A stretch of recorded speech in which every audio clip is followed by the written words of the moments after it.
Mais lorsqu'on a la quatrième rencontre, on essaie d'arriver à une entente et on fait un calcul à l'ordinateur de la pension alimentaire, des salaires, parce qu'à ce moment-là, on a eu en main vos salaires, on sait vos revenus, on connaît vos avoirs, on connaît un peu tout ce qui fait partie de votre vie monétaire. Le processus de médiation est un processus où on demande la collaboration et la responsabilité des deux parents.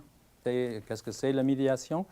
La médiation familiale, c'est un mode de résolution de conflits par lequel un médiateur impartial, neutre, intervient auprès des parties pour les aider à négocier une entente équitable faisant l'objet d'un consentement libre et éclairé.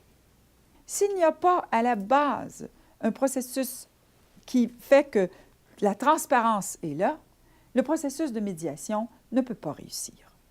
Et après qu'une entente sera prise en médiation, par la suite, cette entente de médiation, vous la prenez et vous allez consulter quelqu'un qui est avocat ou notaire.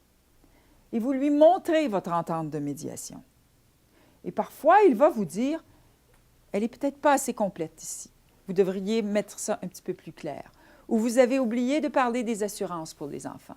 Ah bon, vous prenez le document, vous le rapportez chez le médiateur, ensemble, et là, vous refaites un peu de médiation et vous arrivez à une solution. Si vous y arrivez totalement, par la suite, le document que vous avez fait en médiation peut être présenté chez un avocat et judiciarisé. L'entente à laquelle vous êtes arrivé est écrite par un avocat et elle est présentée à la cour. À ce moment-là, le processus judiciaire vient terminer la médiation. Et c'est conseillé en médiation de faire cette étape, de ne pas laisser votre médiation sans qu'elle soit prise par le processus judiciaire et entérinée par un juge. Nous, on exerce un rôle de facilitateur en médiation. On est là pour ça. On est là pour vous aider à prendre une décision qui est juste et équitable pour vous deux et dans l'intérêt de la famille et dans l'intérêt de vos enfants. On ne fait pas de thérapie familiale en médiation. On ne fait pas d'expertise en médiation parce que l'expert va proposer un programme. Nous, on ne propose pas. On vous écoute et on essaie de voir quelle solution va être la meilleure pour faire en sorte que la famille puisse être respectée et que les enfants soient respectés et que les époux soient respectés. La médiation se fait dans beaucoup de respect. Il faut avoir du respect en médiation pour l'un et pour l'autre. Autrement, c'est difficile. Il n'y a pas d'arbitrage en médiation. Le médiateur ne rend pas une décision. Il vous aide à prendre en note votre décision. On est rendu à la 5e étape. On discute de vos biens. Et on essaie de voir à un partage. Dans cette partie-là, il y a parfois des gens qui ont besoin d'une consultation dans cette partie.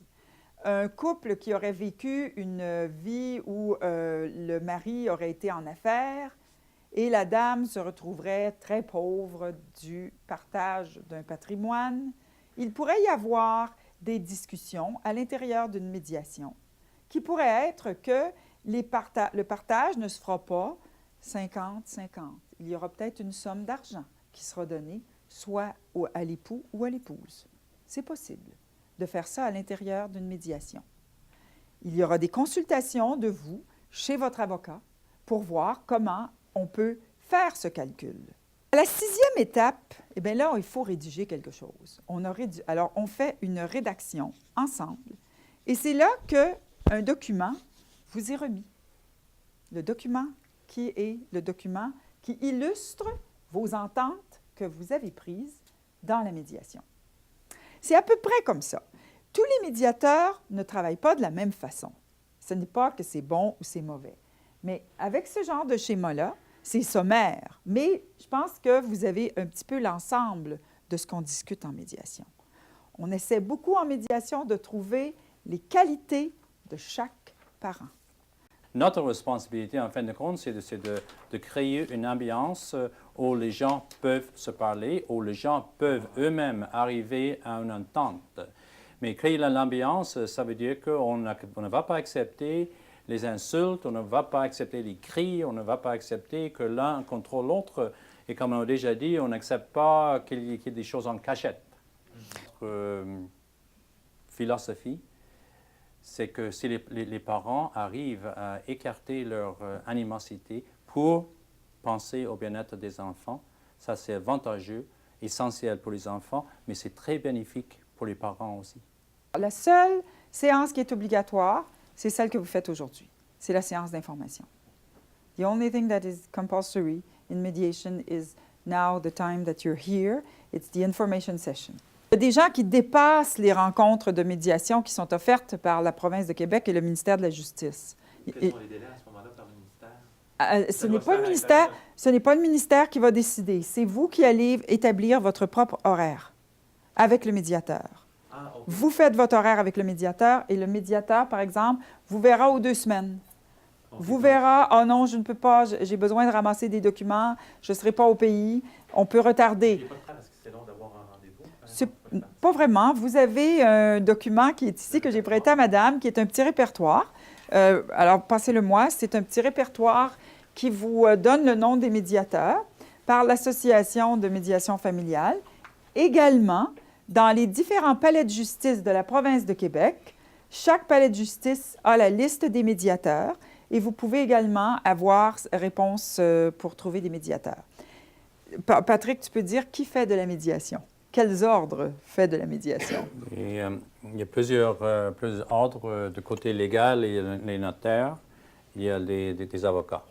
De côté sentimental, les psychologues, les travailleurs sociaux, les conseillers d'orientation et les gens qui travaillent dans le DGP. La protection de la jeunesse. Il y a de la médiation là aussi qui se fait. Comme vous avez pu comprendre, le processus de médiation, vous ne vous en rendez pas compte, mais c'est à peu près comme ça. On évalue la situation, on regarde les besoins, on fait des options.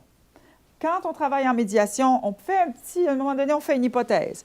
Et si vous prenez votre enfant tous les 2 semaines, on fait des hypothèses. Et ensuite, on analyse ça, on essaie de choisir la bonne solution, et ensuite, on l'écrit. On l'écrit à la fin. On prend des notes et à la fin de la médiation, on vous remet le résultat de vos décisions. Notre rôle, c'est diriger le processus. Autrement dit, ne pas laisser les gens partir partout. Il faut que ce soit très structuré, un petit peu différent de lorsqu'on fait une thérapie, on peut traîner, flâner un petit peu. En médiation, non, on reste, ça c'est notre responsabilité de nous assurer qu'on reste sur le processus. Autrement, ça serait partout. Merci. On vous remercie. Alors, c'est terminé.